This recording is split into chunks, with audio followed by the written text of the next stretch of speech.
আমরা দিন কায়েমের চেষ্টা করছি, ওদিকে বিধর্মীদের বিভিন্ন জালসায় বিভিন্ন অনুষ্ঠানে আমরা অংশগ্রহণ করছি, তারপরে শুভেচ্ছা জানাচ্ছি। তাহলে এটা কি আল্লাহ সন্তুষ্ট বা আল্লাহর অনুমতি আছে?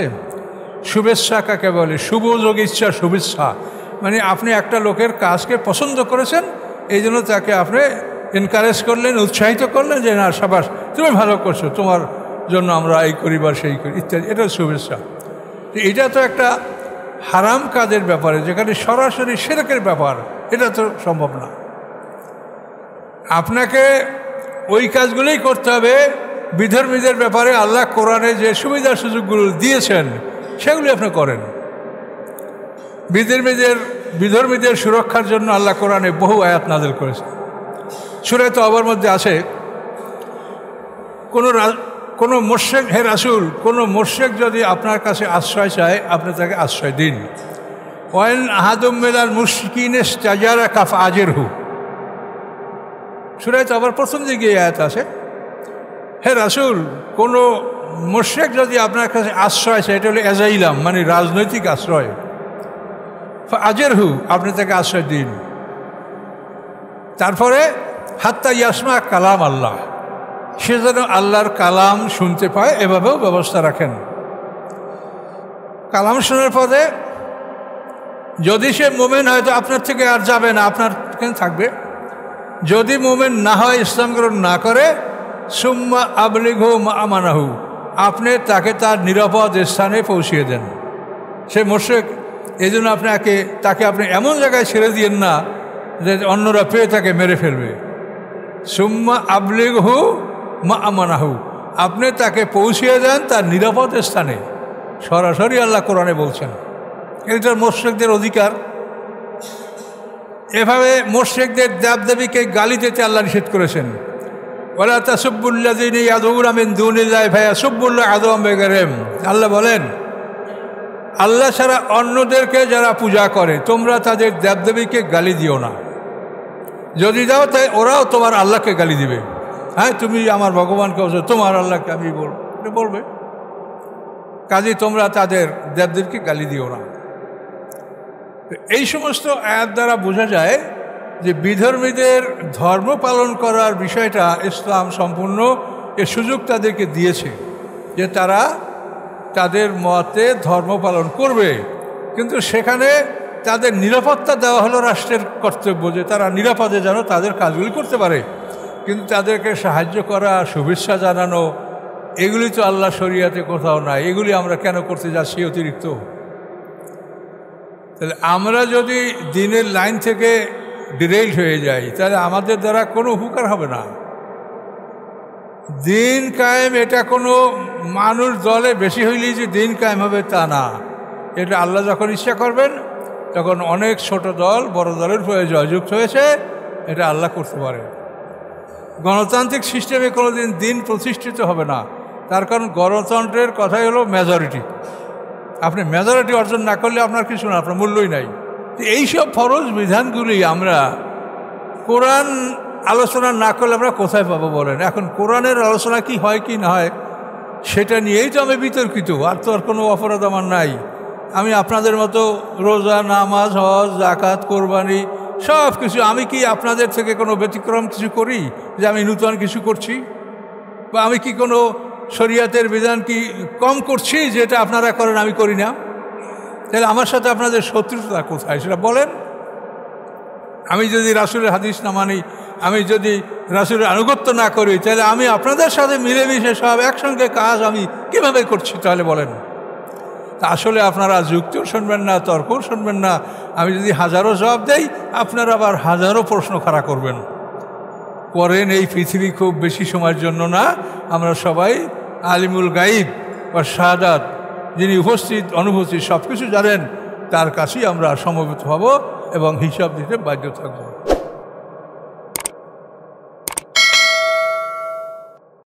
সম্মানিত সুধীমণ্ডলী, আমরা ধারাবাহিকভাবে তাফসীর যেভাবে আলোচনা করে আসছি, তাতে এখন এখানে আমরা সূরা আহজাব থেকে শুরু করব। এর পিছনেগুলো সব চলে গেছে। এবং ইউটিউবে সেগুলো প্রচার হয়েছে। আউযু বিল্লাহি মিনাশ শাইতানির রাজিম, বিসমিল্লাহির রহমানির রহিম। ইয়া আইয়ুহান নাবিয়্যু ইত্তাকিল্লাহা ওয়া লা তুতিল কাফিরিনা ওয়াল মুনাফিকিনা ইন্নাল্লাহা কানা আলিমান হাকীমা। আল্লাহ রাব্বুল আলামিন বলেন, হে নবী, আল্লাহকে ভয় করুন, কাফের মুনাফিকদের আনুগত্য করবেন না। ইন্নাল্লাহা কানা আলিমান হাকীমা, নিশ্চয়ই আল্লাহ তাআলা মহাজ্ঞানী মহাকৌশলী। তো আয়াতের তর্জমা শুনলাম, এখন আমরা ব্যাখ্যায় আসবো। আল্লাহ তাআলা রাসূলকে বলেছেন, উদ্দেশ্য আমরা যেন কাফেরের আনুগত্য না করি, মুনাফিকের আনুগত্য না করি। রাসূলকে সম্বোধন করে বলেন, উদ্দেশ্য হলো উম্মত। এই আয়াতের শান নজুল আগে আমরা শুনবো, তারপর সামনের দিকে আগাবো ইনশাল্লাহ। উহুদের যুদ্ধের পরে মক্কা থেকে আবু সুফিয়ান, তারপরে তার সাথে আরও দুই সাথী, একজন হলেন আবু জাহেলের ছেলে ইকরামা বিন আবু জাহেল, যে পরে ইসলাম গ্রহণ করেছে, মুসলমানদের বহু যুদ্ধের সেনাপতির দায়িত্ব পালন করেছেন। আবু জাহেলের ছেলে ইকরামা, আবু সুফিয়ান, আরও একজন, তার নাম আমর। এই তিন মুশরিক মক্কা থেকে মদিনা চলে আসে। আইসা তারা মেহমান হয়েছে আব্দুল্লাহ ইবনে উবাইয়ের বাড়ি। মুনাফিক সর্দার আব্দুল্লাহ ইবনে উবাই, সে তো পরিচয় দিত নিজেকে মুসলমান বলেই সব জায়গাতে, এবং সে মুসলমানদের মধ্যেই গণ্য ছিল। নামাজ পড়তো, রোজা রাখতো, হজ জাকাত সবই করতো, কিন্তু ভিতরে ছিল মুনাফিক আব্দুল্লাহ ইবনে উবাই, যার মুনাফিকি সম্পর্কে কোরআনে বহু আলোচনা আছে। এই তিনজন মুশরিক ওরা আইসা মক্কা থেকে আইসা মদিনায়, আব্দুল্লাহ ইবনে উবাই এ হলো খাজরাজ গোত্রের লোক। মদিনায় আনসাররা দুইটা দল, আওস এবং খাজরাজ। এই আব্দুল্লাহ ইবনে উবাই খাজরাজ গোত্রের লোক, খুব মানানসই ব্যক্তি, দেখলে মনে হয় যেন এই লোকটা খুবই যোগ্য। কোরআনে এভাবে বলা আছে, ওয়াইদা রাআইতাহুম তু'জিবুকা আজসামুহুম, যে আপনি যদি তাদেরকে দেখেন তা আপনার দৈহিক দর্শন, দৈহিক দৃষ্টি আপনাকে আনন্দ দিবে। তারা খুবই সুন্দর একটা মানুষ। ওয়াইয়াকুলু তাসমাইলে কওলিহিম, এবং যদি কথা বলে তা আপনি তার কথা শুনে মুগ্ধ হবেন, ভালো সুন্দর সুন্দর কথা বলে। কিন্তু আল্লাহ বলছেন, কান্নম খুশুব মুসান্নাদা, সেগুলো এমন একটা কাঠ যার শিকড় নাই, শিকড়বিহীন কাঠ, যাকে কোনো ওয়ালের সাথে বা কোনো কিছুর সাথে হেলান দিয়ে দাঁড় করে রাখা হয়েছে, শিকড় নাই। আর আমাদের ইমানের প্রথম স্তর হলো শিকড়, তাসদিক বিল জানান, তারপর কাণ্ড, ইকরার বিল লিসান, তারপর আমল বিল আরকান। তো এই তিন মুনাফিক মদিনায় আইসা তারপরে তারা এই তিন মুশরিক আব্দুল্লাহ ইবনে উবাইয়ের বাড়িতে এসে মেহমান হলো, এবং তারা বলল যে আমরা আল্লাহর রাসূলের সাথে দেখা করতে চাই, তুমি এটার ব্যাপারে অনুমতি নাও। তখন আব্দুল্লাহ ইবনে উবাই সাথে একজন নেতা সর্দার, তিনি আল্লাহ রাসূলের কাছে অনুমতি চাইলেন যে তিনটা লোক মক্কা থেকে এসেছে, আপনার সাথে দেখা করবে। আল্লাহ রাসূল বলেন যে ঠিক আছে, করবে, কোনো সমস্যা নেই, আসুক। তো তারা আসলো, তাদের সাথে আরও দুই একজন আসলো। একজন আসছিল আব্দুল্লাহ ইবনে সাদ ইবনে আবিসারা। এই লোকটা হলো এমন লোক যে মক্কা বিজয়ের সময় আল্লাহ রসুল যে 8 জন পুরুষ এবং 4 জন মহিলা হত্যার তালিকায় রেখেছিলেন, এর মধ্যে আব্দুল্লাহ ইবনে সাদ ইবনে আবিসারার নাম আছে।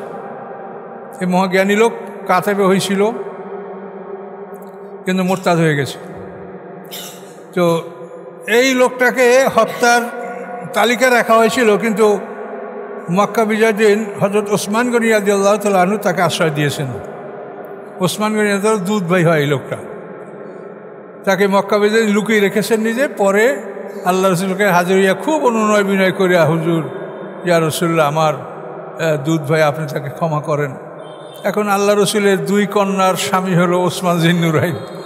আল্লাহ রসুল, তারপরও আল্লাহ রসুল প্রথমবার অনুরোধ করছে, আল্লাহ রসুল জবাব দেন নাই। দ্বিতীয়বার অনুরোধ করছেন, আল্লাহ রসুল জবাব দেন নাই। তৃতীয় অনুরোধের সময় আল্লাহ রসুল বলতে ঠিক আছে, তাকে ক্ষমা করে দেওয়া হলো। তো পরে আল্লাহ রসুল সাহাবায়ে কেরামদেরকে বলেন যে তোমরা তো উপস্থিত ছিলে, আমি যখন প্রথমবার তার জন্য প্রার্থনা মঞ্জুর করি নাই, তখন তোমরা তাকে হত্যা করলে না কেন? সাহাবায়ে কেরামরা বলি, ইয়া রাসূলুল্লাহ, এটা আমরা বুঝতে পারিনি। এই আব্দুল্লাহ ইবনে সাদ ইবনে আবিসারা এর উসিলেই কিন্তু ওসমান গনি শাহাদাত বরণ করেন। মিশরে মানুষদেরকে মারা পিটা, মানে যত সব গণ্ডগোল এই আব্দুল্লাহ ইবনে সাদ ইবনে আবিসারা। ওসমান হত্যার প্রধান কারণ হলো এই লোক।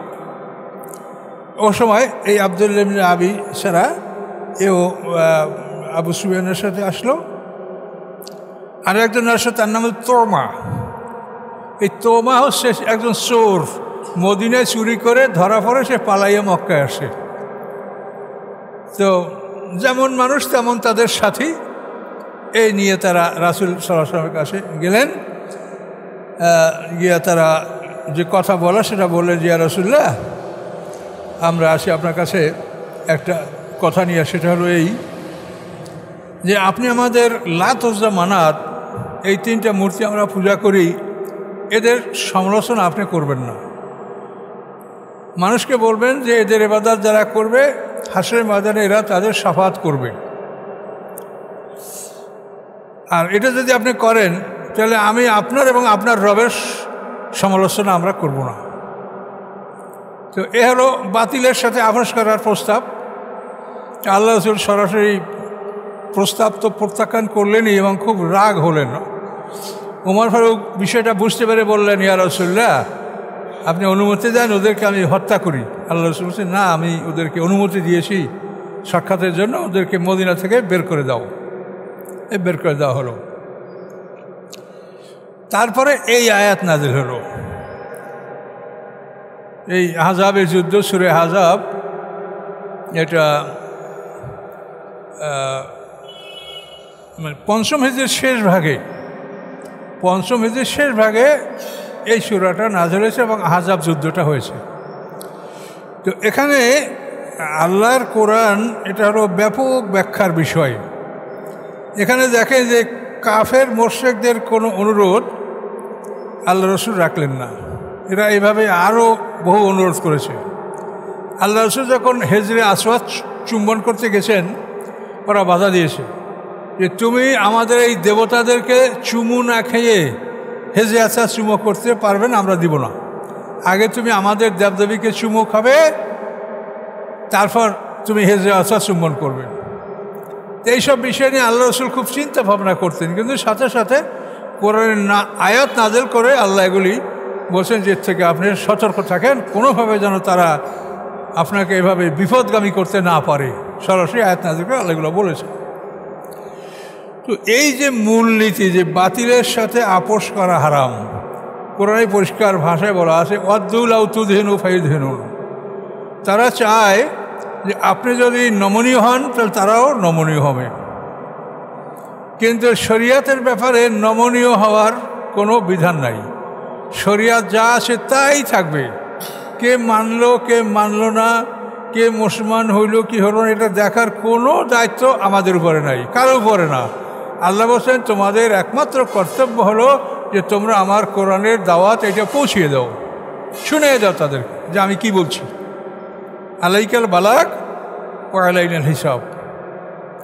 কিন্তু আমরা সমাজে যারা আমরা দিনের জন্য মেহনত করছি, কিন্তু তাদের জীবন রাসূল সাল্লাল্লাহু আলাইহি ওয়াসাল্লামের জীবনের সাথে মিলে না। আর রাসূল সাল্লাল্লাহু আলাইহি ওয়াসাল্লাম হলেন আমাদের জন্য একমাত্র আদর্শ, যেটা সূরা আহজাবে আল্লাহ বলেছেন যে লাকাদ কানা লাকুম ফি রাসূলিল্লাহি উসওয়াতুন হাসানাহ। রাসূলের মধ্যেই রয়েছে তোমাদের জন্য উত্তম আদর্শ। কিন্তু আমরা রাসূলের আদর্শকে আমরা উপেক্ষা করে আমরা নিজেদের বুদ্ধিতে কাজ করছি ইসলাম প্রচার করার জন্য। তাহলে আমাদের বুদ্ধিতেই কি ইসলাম প্রচার হবে আর মানুষ মুসলমান হবে? বরং এতে আমাদের মারাত্মক ক্ষতি হবে। রাসূল সাল্লাল্লাহু আলাইহি ওয়াসাল্লামের জীবন থেকে প্রত্যেকটা বিষয়ে আপনি সিদ্ধান্ত নেন। উহুদের যুদ্ধে আল্লাহ রসুল জুমার নামাজের পরে রওনা করছেন। রওনা করার পরে চলতে চলতে যখন সানিয়াতুল বেদাইতে পৌঁছছেন, তখন সন্ধ্যা হয়ে গেছে, মাগরিব ওয়াক্ত হয়েছে। আল্লাহ রাসূল মাগরিব পড়লেন, এশা পড়লেন এবং ওই সানিয়েই তিনি রাত কাটালেন। শনিবার সকালে ওখান থেকে আল্লাহ রাসূল উহুদ প্রান্তরের দিকে অগ্রসর হলেন। এখানে দেখেন, এই সানিয়ে থাকাকালীন অবস্থায় আল্লাহ রাসূল দেখতে পাইলেন যে একদল লোক যুদ্ধের পোশাক পরে প্রস্তুত হয়ে আছে। সাহাবায়ে কেরামদেরকে জিজ্ঞাসা করলেন, এরা কারা? ইহুদিরা। এরা কি চায়? এরা আমাদের সাথে যুদ্ধে যেতে চায়। এরা কি ইসলাম গ্রহণ করেছে? না। এরা ইসলাম গ্রহণ করবে? না। তখন আল্লাহ রাসূল বললেন যে আমি মুশরিকদের বিরুদ্ধে কাফেরের সাহায্য নিব না। অথচ সেই সময়টা কিন্তু অত্যন্ত ক্রিটিক্যাল একটা মোমেন্ট ছিল যে আব্দুল্লাহ ইবনে উবাই 300 সৈন্য নিয়ে সে অন্যদিকে চলে গেল। তারপরে আরও 2টা দল যারা যুদ্ধে যাবে কি যাবে না এরকম সংশয় ছিল। এরকম ভয়ঙ্কর অবস্থাতেও আল্লাহ রাসূল একটুকু শরিয়াতের ব্যাপারে, দিনের ব্যাপারে তিনি নমনীয় হন নাই যে আমি মুশরিকদের বিরুদ্ধে যুদ্ধ করব, কাফেরদের সাহায্য আমি নেব না। আল্লাহ রসুলের যে জীবন আদর্শ, এটা যদি আমরা সামনে না রেখে আমরা কাজ করি, তা আমরা কিভাবে জয়যুক্ত হব, কিভাবে আমরা আল্লাহর সাহায্য লাভ করব? তো এইসব বিষয়ে কোরআনের সাথে গভীরভাবে আপনি সম্পর্ক রাখলে এই বিষয়গুলি আপনি বুঝতে পারবেন যে আল্লাহ তার রাসূলকে কি বলেছেন। আল্লাহ কোরআন পাকে বলেছেন, লিয়াবলুয়াকুম আইয়ুকুম আহসানু আমালা, সূরা মুলকে, আল্লাযী খালাকাল মাউতা ওয়াল হায়াতা লিয়াবলুয়াকুম আইয়ুকুম আহসানু আমালা। তিনি হায়াত ও মওত সৃষ্টি করেছেন, তিনি জানতে চান যে তোমাদের মধ্যে কে সবচাইতে ভালো কাজ করে। তাহলে আল্লাহ ভালো কাজ পছন্দ করেন, ভালো কাজ চান। আমরা অধিক কাজ না করে যদি সুন্দর কাজ করি, এতে আল্লাহ বেশি সন্তুষ্ট হবেন। এজন্য আমাদের কাজগুলি সুন্দর হতে হবে। আমরা দিন কামের চেষ্টা করছি, ওদিকে বিধর্মীদের বিভিন্ন জালসায়, বিভিন্ন অনুষ্ঠানে আমরা অংশগ্রহণ করছি, তারপরে শুভেচ্ছা জানাচ্ছি। তাহলে এটা কি আল্লাহ সন্তুষ্ট বা আল্লাহর অনুমতি আছে? শুভেচ্ছা কাকে বলে? শুভযোগ ইচ্ছা শুভেচ্ছা, মানে আপনি একটা লোকের কাজকে পছন্দ করেছেন, এই জন্য তাকে আপনি এনকারেজ করলেন, উৎসাহিত করলেন যে না সাবাস, তুমি ভালো করছো, তোমার জন্য আমরা এই করি বা সেই করি ইত্যাদি। এটা শুভেচ্ছা। এটা তো একটা হারাম কাজের ব্যাপারে, যেখানে সরাসরি শিরকের ব্যাপার, এটা তো সম্ভব না। আপনাকে ওই কাজগুলোই করতে হবে। বিধর্মীদের ব্যাপারে আল্লাহ কোরআনে যে সুবিধা সুযোগগুলো দিয়েছেন সেগুলি আপনি করেন। বিধর্মীদের সুরক্ষার জন্য আল্লাহ কোরআনে বহু আয়াত নাযিল করেছেন। সূরা তওবার মধ্যে আছে, কোনো মুশরিক, হে রাসূল, কোনো মুশরিক যদি আপনার কাছে আশ্রয় চায়, আপনি তাকে আশ্রয় দিন। ওয়াইন আহাদুম মিনাল মুশরিকিনা ইসতাজারাকা ফাআজিরহু। সূরা তওবার প্রথম দিকে আয়াত আছে, হে রাসূল, কোনো মুশরিক যদি আপনার কাছে আশ্রয় চায়, এটা হলো এজাইলাম, মানে রাজনৈতিক আশ্রয়, ফাআজিরহু, আপনি তাকে আশ্রয় দিন। তারপরে হাত্তা ইয়াসমা কালাম আল্লাহ, সে যেন আল্লাহর কালাম শুনতে পায়, এভাবেও ব্যবস্থা রাখেন। কালাম শোনার পরে যদি সে মোমেন হয় তো আপনার থেকে আর যাবে না, আপনার কেন থাকবে। যদি মোমেন না হয়, ইসলাম গ্রহণ না করে, সুম্মা আবলিগহু মা আমানাহু, আপনি তাকে তার নিরাপদ স্থানে পৌঁছিয়ে দেন। সে মুশরিক, এই জন্য তাকে আপনি এমন জায়গায় ছেড়ে দিয়েন না যে অন্যরা পেয়ে তাকে মেরে ফেলবে। সুম্মা আবলিগহু মা আমানাহু, আপনি তাকে পৌঁছিয়ে দেন তার নিরাপদ স্থানে। সরাসরি আল্লাহ কোরআনে বলছেন, এটা মুশরিকদের অধিকার। এভাবে মুশরিকদের দেবদেবীকে গালি দিতে আল্লাহ নিষেধ করেছেন। ওয়ালা তাসুব্বুল্লাযীনা ইয়াদউনা মিন দুনিল্লাহি ফায়াসুব্বুল্লাহ আদওয়াম বিগাইরিহিম। আল্লাহ বলেন, আল্লাহ ছাড়া অন্যদেরকে যারা পূজা করে, তোমরা তাদের দেবদেবীকে গালি দিও না। যদি দাও, তাই ওরাও তোমার আল্লাহকে গালি দিবে। হ্যাঁ, তুমি আমার ভগবানকে বলছো, তোমার আল্লাহকে আমি বলবে। কাজে তোমরা তাদের দেবদেবীকে গালি দিও না। এই সমস্ত আয়াত দ্বারা বোঝা যায় যে বিধর্মীদের ধর্ম পালন করার বিষয়টা ইসলাম সম্পূর্ণ এর সুযোগ তাদেরকে দিয়েছে, যে তারা তাদের মতে ধর্ম পালন করবে, কিন্তু সেখানে তাদের নিরাপত্তা দেওয়া হলো রাষ্ট্রের কর্তব্য, যে তারা নিরাপদে যেন তাদের কাজগুলি করতে পারে। কিন্তু তাদেরকে সাহায্য করা, শুভেচ্ছা জানানো, এগুলি তো আল্লাহ শরিয়াতে কোথাও নাই। এগুলি আমরা কেন করতে যাচ্ছি অতিরিক্ত? তাহলে আমরা যদি দিনের লাইন থেকে ডিরেইল হয়ে যাই, তাহলে আমাদের দ্বারা কোনো উপকার হবে না। দিন কায়েম এটা কোনো মানুষ দলে বেশি হইলেই যে দিন কায়েম হবে তা না। এটা আল্লাহ যখন ইচ্ছা করবেন তখন অনেক ছোট দল বড় দলের হয়ে জয়যুক্ত হয়েছে, এটা আল্লাহ করতে পারে। গণতান্ত্রিক সিস্টেমে কোনোদিন দিন প্রতিষ্ঠিত হবে না, তার কারণ গণতন্ত্রের কথাই হলো মেজরিটি। আপনি মেজরিটি অর্জন না করলে আপনার কিছু না, আপনার মূল্যই নাই। আর দিনের ক্ষেত্রে আপনি মেজরিটি কোথায় পাবেন? আল্লাহ কোরআনে বহু আয়াতে বলেছেন যে পৃথিবীর অধিকাংশ মানুষ মোমেন হবে না। আমা আকসারুন্নাসি আল্লাহ হারাস্তাবে মুমিনিন। হে রাসূল, আপনি যতই কামনা করেন পৃথিবীর অধিকাংশ মোমেন হবে না। এরকম আয়াত অসংখ্য আয়াত কোরআনে আছে, সূরা ইউনূসে আছে। আর এটা বললাম আমাদের সূরা ইউসুফ থেকে। তো পৃথিবীর অধিকাংশ মানুষ মোমেন হবে না, এটা আল্লাহ বারবার শক্তভাবেই ঘোষণা করে দিয়েছেন। তাহলে আমরা কিভাবে মেজরিটি অর্জন করব আর দিন কায়েম করব? তাহলে আমাদের দিন কায়েম করতে কি জিনিস লাগবে? চরিত্রবান মানুষের যদি একটা সুসংগত সুন্দর দল সৃষ্টি হয়, তাদের মাধ্যমে আল্লাহ তাআলা দিন কায়েম করতে পারেন। এবং এটা আল্লাহ তাআলা কোরআন পাকে বলেছেন, কাম্মিন ফিয়াতিন কালিলাতিন গালাবাত ফিয়াতান কাসীরাতান বিইযনিল্লাহ, যে বহু ছোট ছোট দল বড় বড় দলের উপরে জয়যুক্ত হয়েছে। বদর যুদ্ধে 313 জন মুসলমান আর ওদের 1000 ক্যাভালরি, ওরা পরাজিত হলো। জালুত বাদশাকে যখন দাউদ আলাইহিস সালাম হত্যা করে, কতলা দাউদ ও জালুতা, তখন এদের সৈন্য সংখ্যা ছিল 313 জন, আর জালুত বাদশার সৈন্য সংখ্যা 4000-এর ঊর্ধ্বে ছিল, কিন্তু তারা পরাজিত হয়েছে। এই জন্য আমরা চলবো আল্লাহর হুকুম মতো। আল্লাহ বলে না যে তুমি দিন কায়েম করে না আসছো তোমার ভেস্ত দেবো না, এটা না। দিন কায়েমের জন্য সঠিক পথে প্রচেষ্টা আপনি চালান, আল্লাহ সাহায্য করবে। আল্লাহ যদি এখনই আমাদের এটা সুযোগ না দেয়, ভবিষ্যতে দিবে। কখন দিবে সেটা আল্লাহর মর্জি, কিন্তু আমরা তার বিধানের গণ্ডির মধ্যে আমরা সীমার মধ্যে থাকবো, আমরা কোনোভাবে অতিক্রম করি না। বিধর্মীদের ব্যাপারে যে সমস্ত সুযোগ সুবিধা আল্লাহ কোরআন পাকে দিয়েছেন, সেগুলো আপনারা তাদের প্রয়োগ করেন। এই যেগুলো বললাম, তাদের ধর্মীয় স্বাধীনতা, তাদের নিরাপদে থাকার ব্যবস্থা, এগুলি সব আল্লাহ কোরআন পাকে বলেছেন। তাদের জন্য যে আইন করেছেন কোরআনেই, সে আইন আমাদের জন্য না। আমাদের জন্য আইন হলো যে আমরা জাকাত, ওসর, ফাই এগুলো আমরা আদায় করব। জাকাত, ওসর, ফাই। ওসর হলো 10 ভাগের 1 ফসলের উৎপন্ন। তারপরে মালি ফাই, সেটা বিনা যুদ্ধে অর্জিত সম্পদ।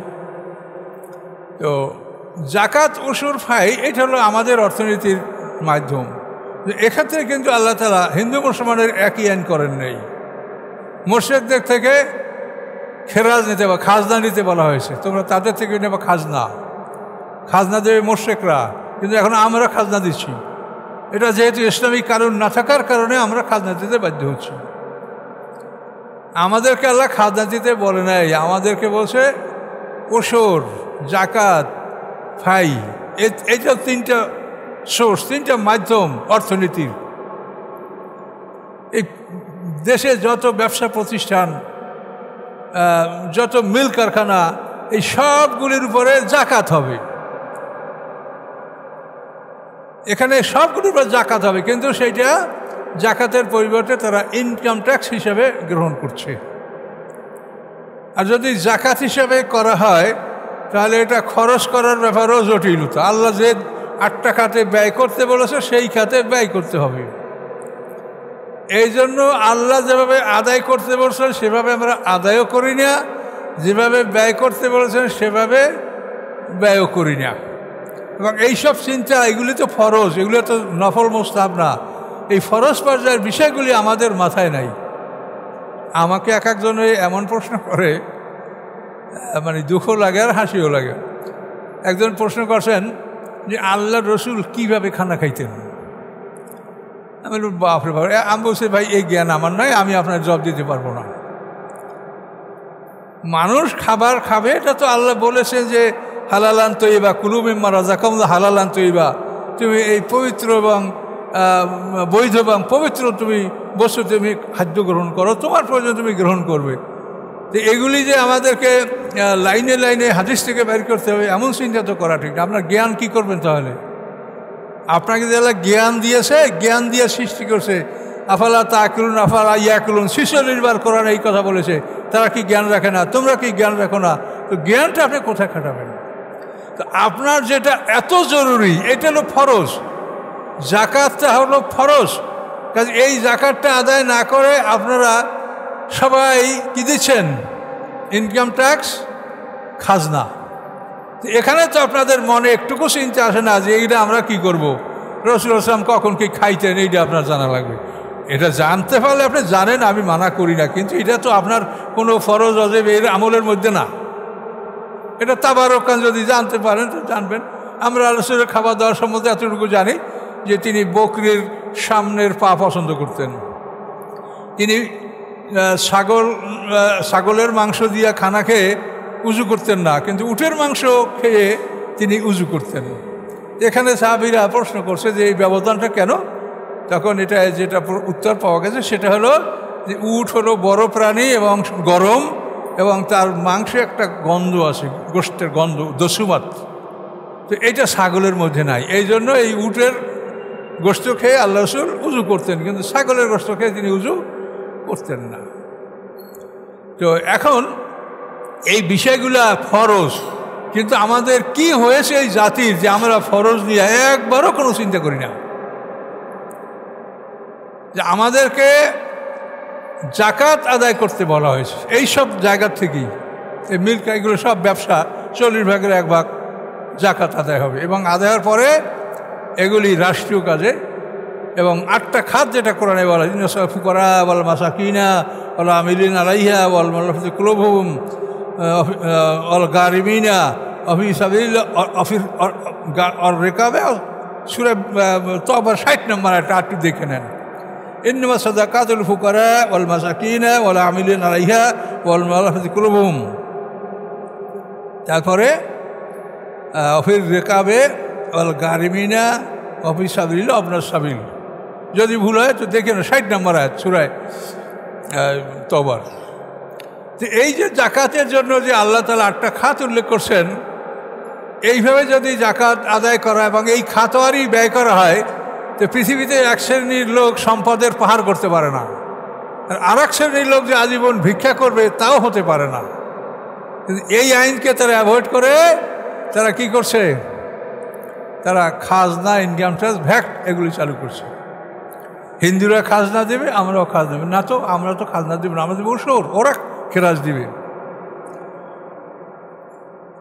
ওরা খাজনা দিবে, জমির খাজনা যেটা সরকারিভাবে বা উপযুক্ত বিভিন্ন বিবেচনায় করে যেটা নির্ধারিত হবে খাজনা ওরা দিবে। ইহুদি খ্রিস্টানদের ব্যাপারে আবার আলাদা আইন কোরআনে বলা হয়েছে, তাদেরকে বলা হয়েছে তারা জিজিয়া কর দিবে। জিজিয়া করটা হলো যে ইহুদি খ্রিস্টানদের মাথা পিছু এই করটা দিতে হবে।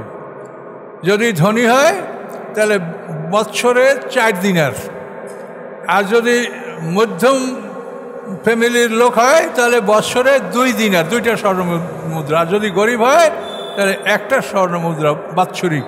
এইটা হলো আহলে কিতাবদের জন্য আল্লাহর বিধান। হাত্তা ইউতুল জিজিয়াতা ইয়াদুহুম সাগিরুন, সূরা তাওবা দেখেন, ওরা নিজ হাতে এই জিজিয়া দিবে, অবনত মস্তিষ্কে না দেওয়া পর্যন্ত তোমরা তাদের বিরুদ্ধে লড়াই করো।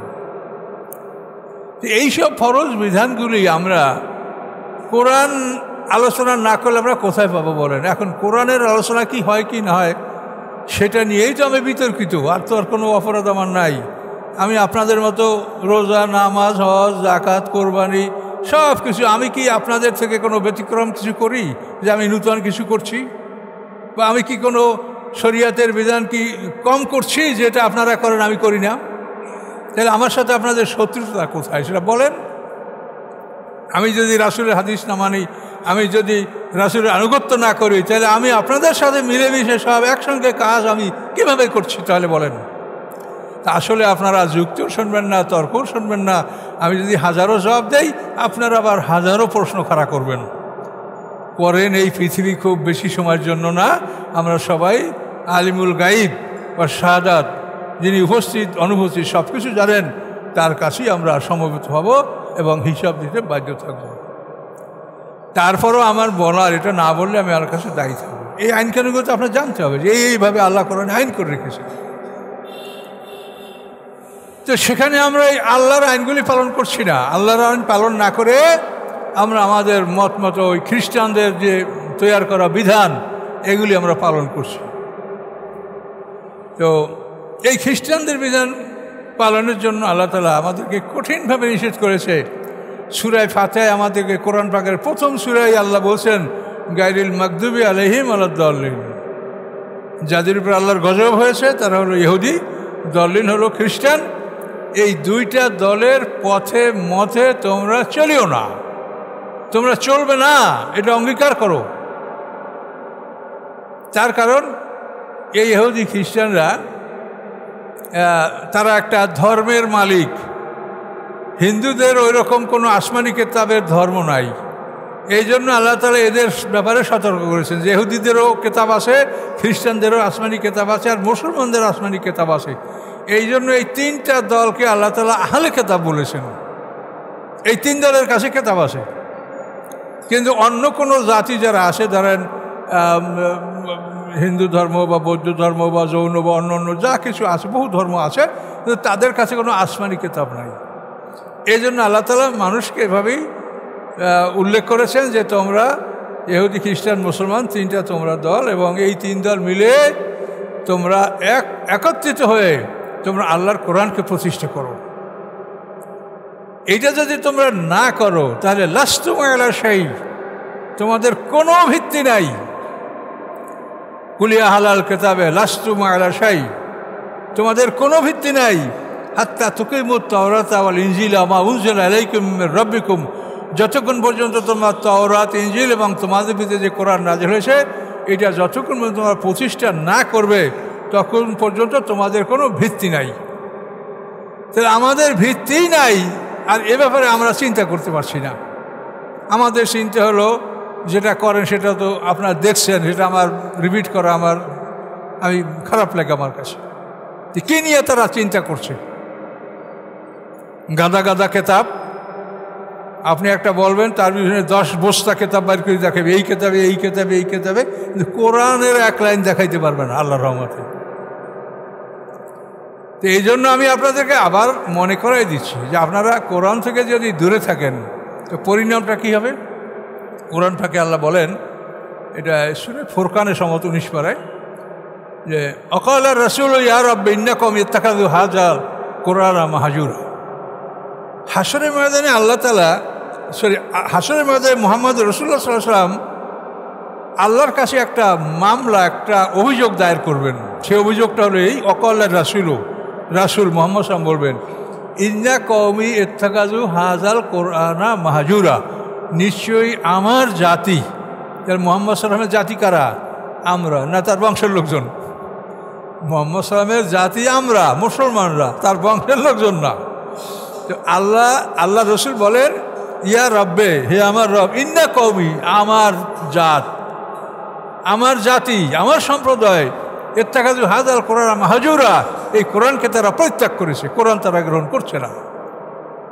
এই অভিযোগ হাশরের ময়দানে আল্লাহ তাআলা, আল্লাহ রসুল নিজে এটা করবেন, এবং এই কেসে যারা আসামি হবে আল্লাহ রসুল তাদের ব্যাপারে তিনি হাদিসে বর্ণনা করেছেন যে আমাকে আল্লাহ তাআলা শাফাতের অনুমতি দিয়েছে, আমি শাফাত করতে পারবো, কিন্তু কোরআন যদি কারো বিপক্ষে সাক্ষী দেয় তার শাফাত আমি করতে পারবো না। হাবাসাউল কোরআন যদি তাকে কাউকে আবদ্ধ করে দেয় তো সেই লোকটাকে আমি মুক্ত করতে পারবো না। তা আপনারা এত হাদিস পড়েন, এই হাদিসটা কি আপনাদের চোখে পড়ে না যে আল্লাহ রসুল বলেছেন যে আল্লাহ রসুল যে অভিযোগ করবেন, মামলা করবেন, কোরআন ছেড়ে দিয়েছে। কারা কারা কোরআন ছেড়ে দিয়েছে তোমরা? এই কোরআন যদি কারো বিপক্ষে সাক্ষী দেয়, হ্যাঁ অমুক অমুক এরা আমাকে গ্রহণ করে নাই, তাহলে এই লোকগুলি সেদিন চিরদিনের জন্য জাহান্নামী হবে। আল্লাহ বললেন তাদের কোনো সুপারিশ আমি করতে পারবো না। কোরআনে এই স্পষ্ট কথা থাকার পরেও কি হলো আমাদের সমাজের, যে আমরা কোরআনের কথা বলার জন্য কোনো জায়গায় ঠাঁই পাচ্ছি না। একজনে বলুক যে আপনি এইটা শরীয়তের বিরুদ্ধে বলছেন বা এটা দিনের কোনো বিধানের খেলাফ বলছেন, কই? তো যাই হোক, আমার অভিযোগ আল্লাহর কাছে, আল্লাহ সব কিছু দেখেন। সত্য কোনোদিন বাধাবিঘ্ন ছাড়া প্রতিষ্ঠিত হতে পারে নাই, আর হবেও না। কাজে আমরা, আপনারা যারা এই কোরআনের পক্ষের লোক, আমরা সত্যকে প্রতিষ্ঠা করার জন্য আমাদের সাহায্য নিয়ে চেষ্টা করব, কিন্তু ফলাফল আল্লাহর হাতে। সময় শেষ হয়েছে। এখন 4 রাকাত সুন্নাত নামাজ পড়েন।